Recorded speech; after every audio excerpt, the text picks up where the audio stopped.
এই পৃথিবীতে সব মানুষ তোমারে স্বার্থের জন্য ভালো পাইব। স্বার্থ ছাড়া কোনো মানুষ তোমারে ভালো পাইতো না। স্বার্থ ছাড়া ভালো পাইব একমাত্র মা আর বাবা। মা বাবার ভালোবাসার পিছনে কোনো স্বার্থ থাকে না।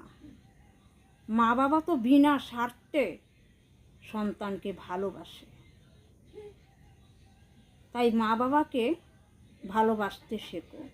যাদের ঘরে বুড়ো মা বাবা আছে তাদেরকে একটু ভালোবাসা দিও, একটু যত্ন করো।